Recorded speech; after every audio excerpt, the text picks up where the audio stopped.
मेरे साथ बोलिए, भारत माता की। क्यों भाई, क्या हो गया पुणे वालों की आवाज को?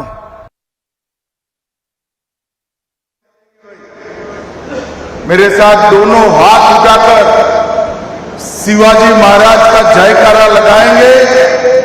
जय जय जय जय जय शिवाजी, जय जय जय जय भवानी। मंच पर उपस्थित महाराज के लोकप्रिय और यशस्वी मुख्यमंत्री श्रीमान देवेंद्र फडणवीस जी, आज मंच पर उपस्थित महाराष्ट्र के लोकप्रिय और यशस्वी मुख्यमंत्री श्रीमान देवेंद्र फडणवीस जी, आज जिनको तिलक राष्ट्रीय पुरस्कार से सम्मानित कर रहे हैं, ऐसे अणिशुद्ध देशभक्त, जन्मजात देशभक्त श्रीमान अजीत डोभाल जी, महाराष्ट्र के उप मुख्यमंत्री श्री एकनाथ शिंदे जी, श्रीमती सुनेत्रा प्रभार जी, सहकारिता मंत्रालय में मेरे साथी श्री मुरलीधर महल जी, भाजपा के वरिष्ठ नेता और महाराष्ट्र सरकार के उच्च और तकनीकी शिक्षा मंत्री चंद्रकांत दादा पाटिल जी, महाराष्ट्र सरकार के मंत्री उदय सावंत जी, हमारे प्रदेश अध्यक्ष रविंद्र चौहान जी, डॉक्टर रोहित तिलक जी। इस सभागार में अजीत जी के सम्मान में एकत्रित आए हुए पुणे के सभी भाइयों बहनों को मेरा राम राम नमस्कार। मित्रों, आज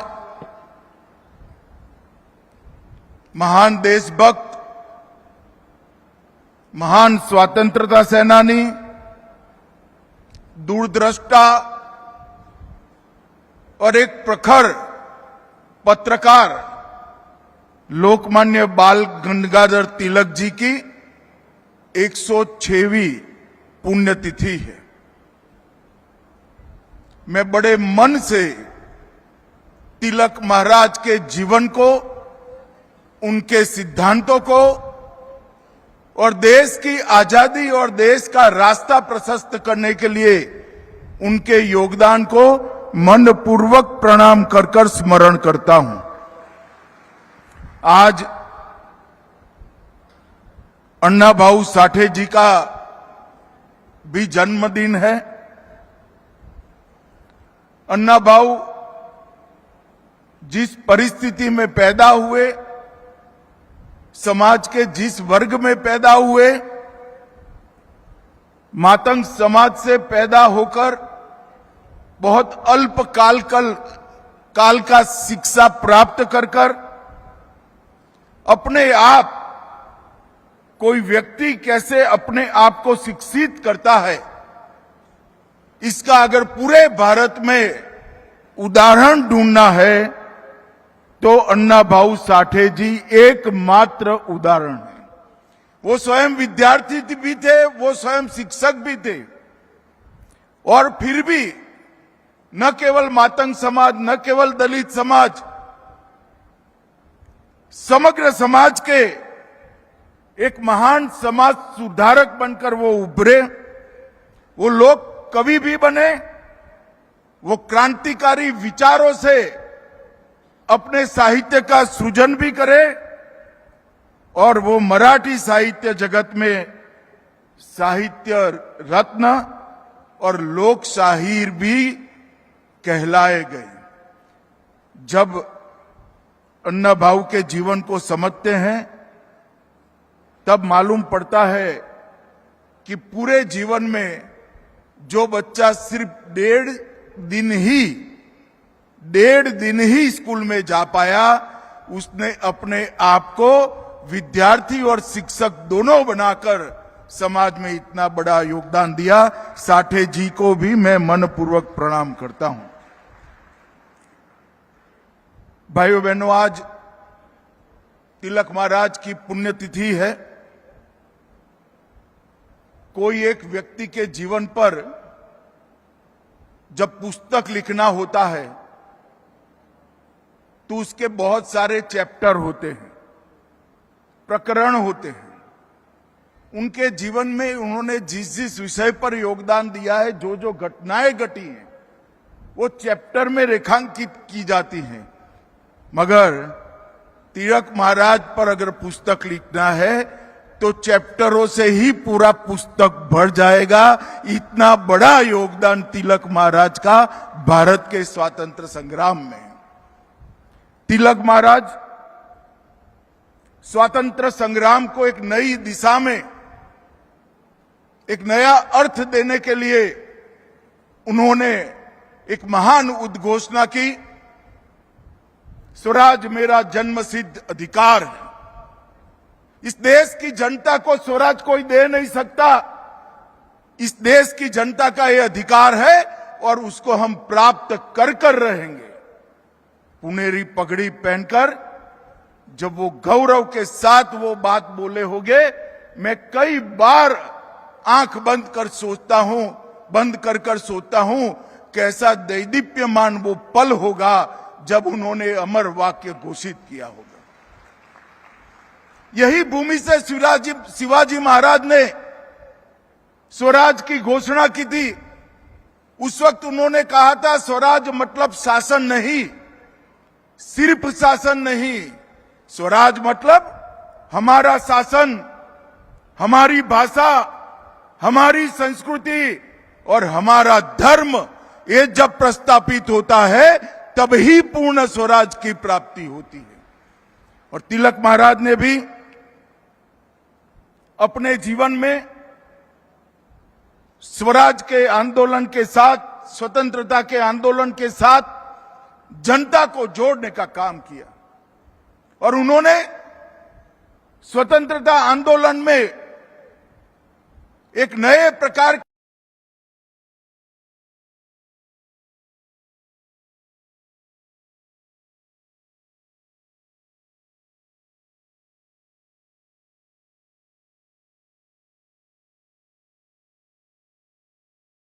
के राष्ट्रवाद का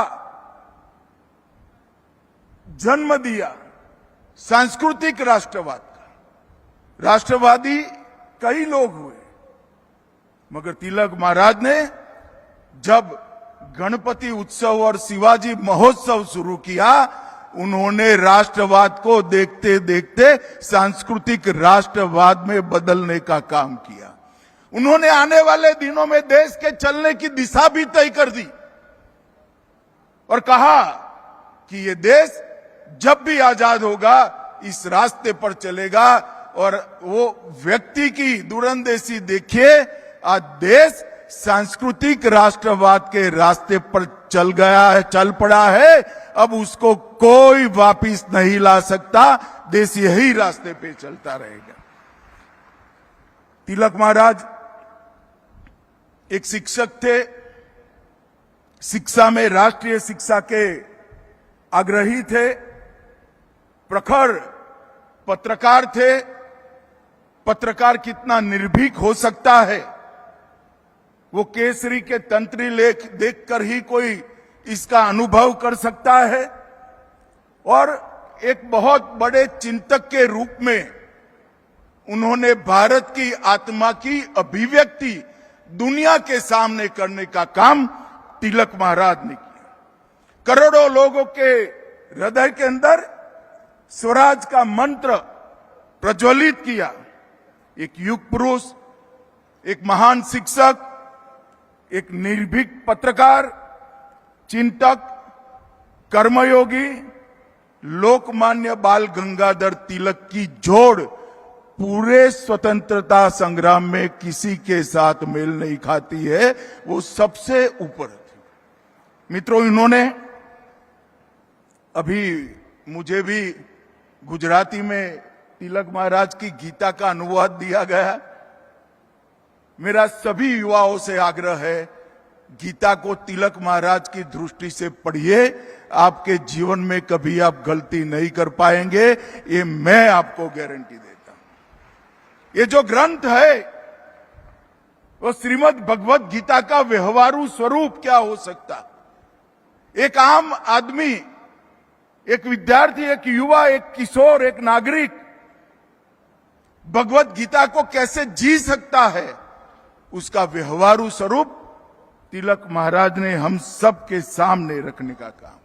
उन्होंने उस जमाने में new English school, Deccan education society और फर्ग्यूसन कॉलेज तक की पूरी शिक्षा की चक्र की व्यवस्था पुणे में करने की व्यवस्था की।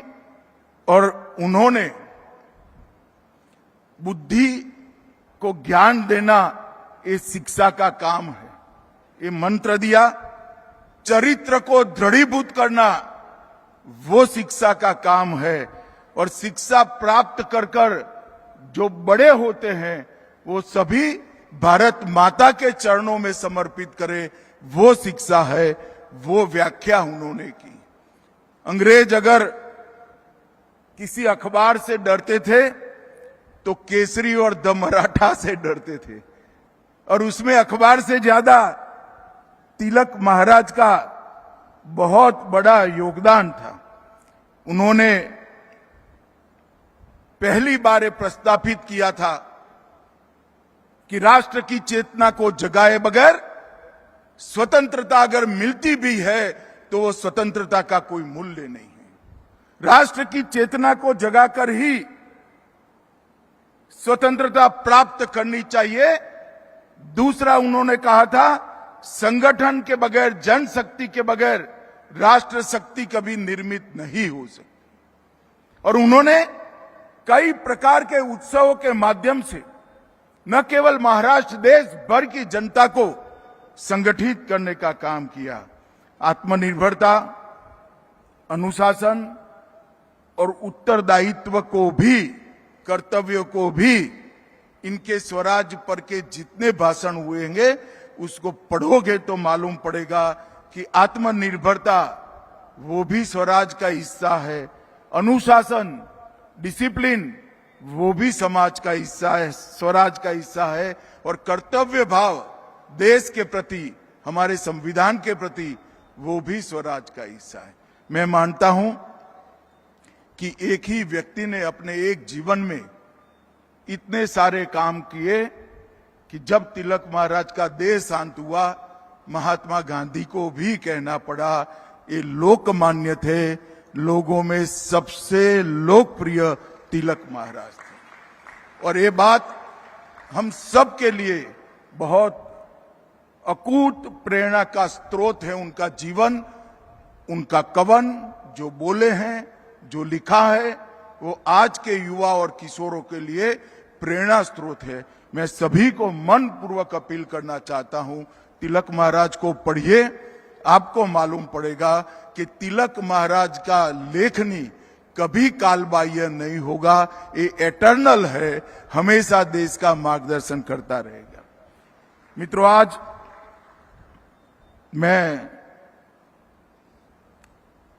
लोकमान्य तिलक राष्ट्रीय पुरस्कार अभी अभी श्रीमान अजीत डोभाल जी को दिया गया, वो देने के लिए आया हूं।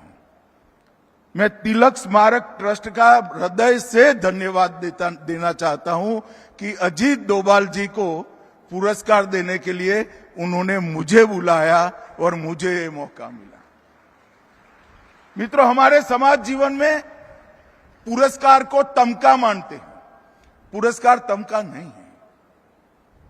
पुरस्कार एक लोगों को प्रेरणा देने का और लोगों के, बड़े लोगों के काम को एक्नॉलेज करने की एक पद्धति है।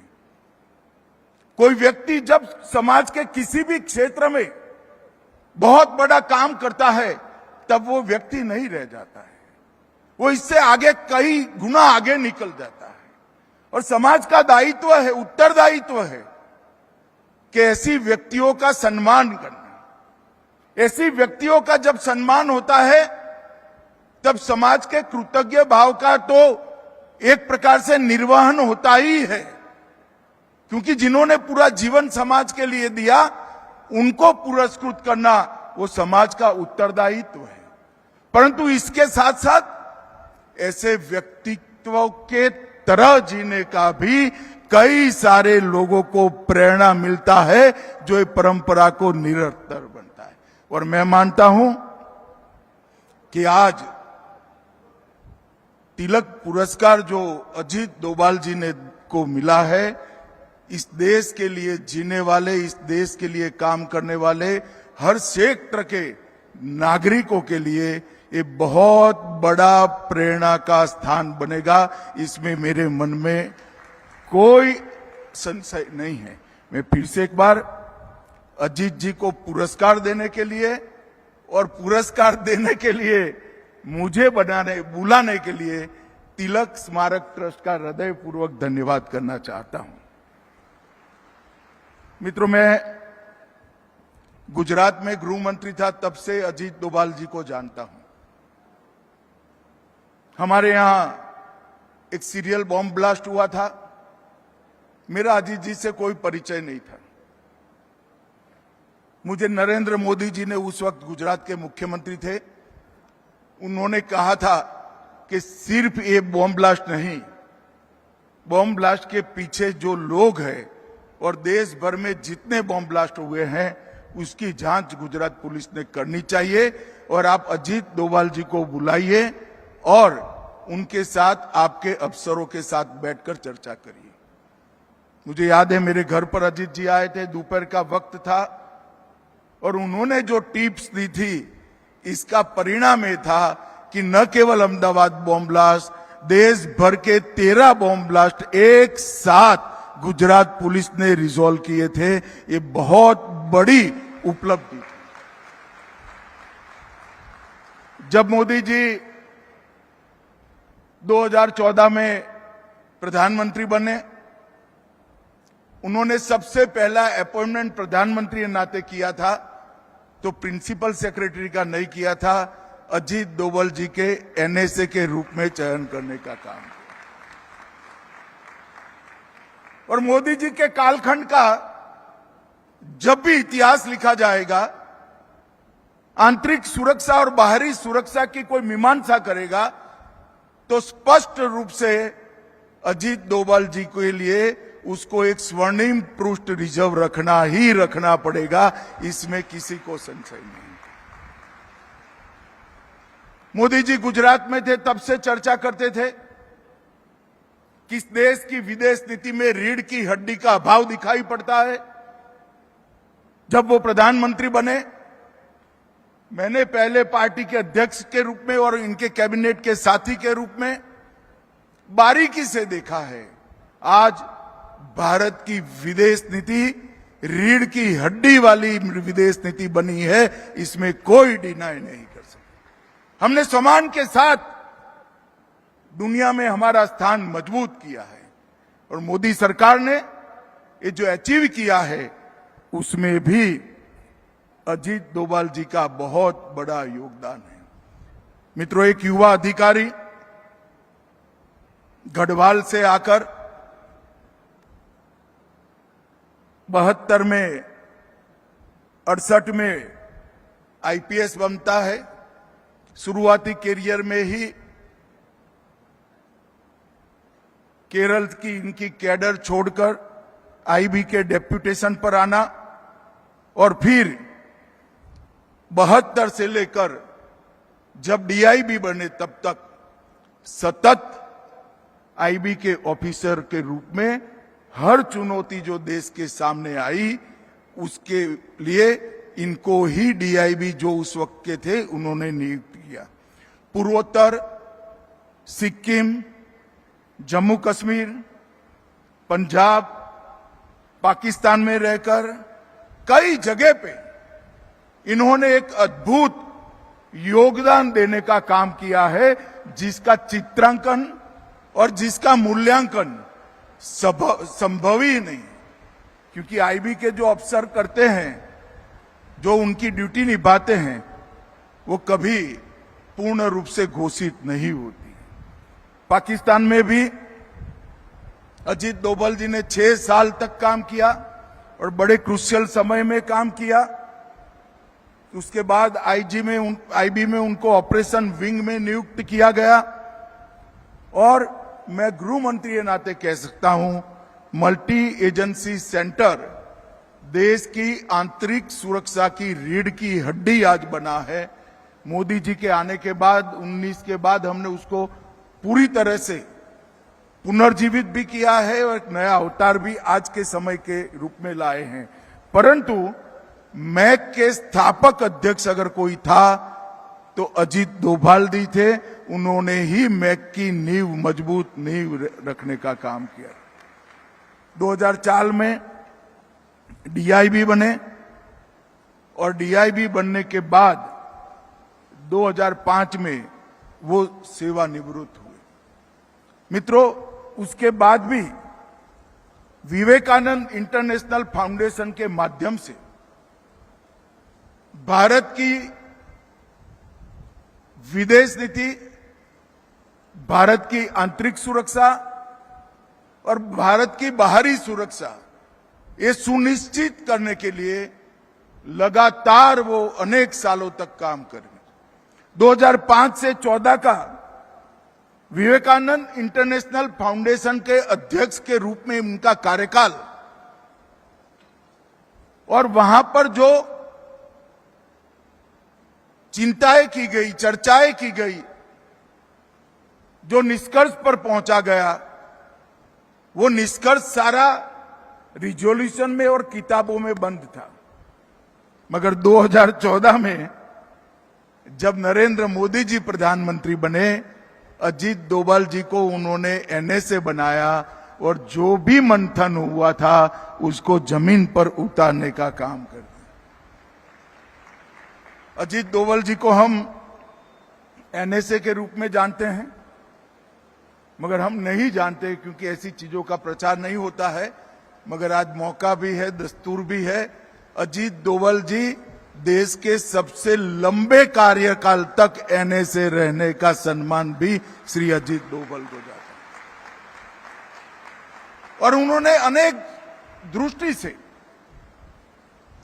भारत की सेना को आधुनिक बनाना, समसामयिक परिवर्तन करना, सेना के अंदर टेक्नोलॉजी और वीरता दोनों का एक अद्भुत फाइन ट्यूनिंग करना,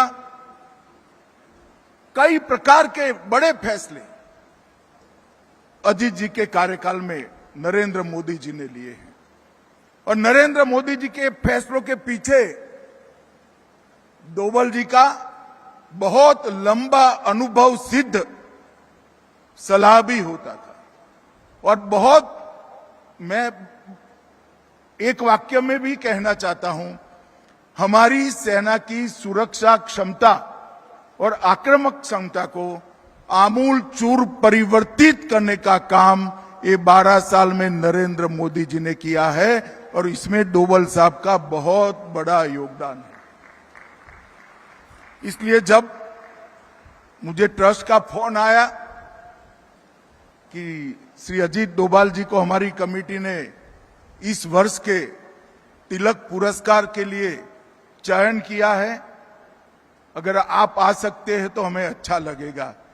मैं कहूँ आपको तो अच्छा लगेगा नहीं लगेगा मुझे मालूम नहीं है, मगर डोभाल साहब को पुरस्कार देते हुए मुझे बहुत अच्छा लगेगा, मैं जरूर आऊंगा। और मित्रों, आज हमने इस सभागार में बैठकर तिलक महाराज की भूमि पर, शिवाजी महाराज की भूमि पर, पेशवाओं की भूमि पर हमने एक बहुत स्तुत्य काम किया है।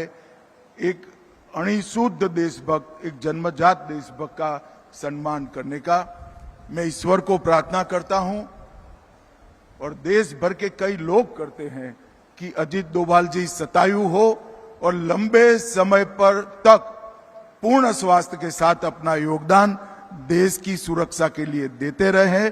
और मैं फिर से एक बार तिलक स्मारक ट्रस्ट को भी बहुत बहुत धन्यवाद करना चाहता हूं कि इन्होंने एक बहुत स्तुत्य काम किया है कि अजीत डोभाल जी को महान तिलक स्मारक से अवार्ड से आपने पुरस्कृत किया है।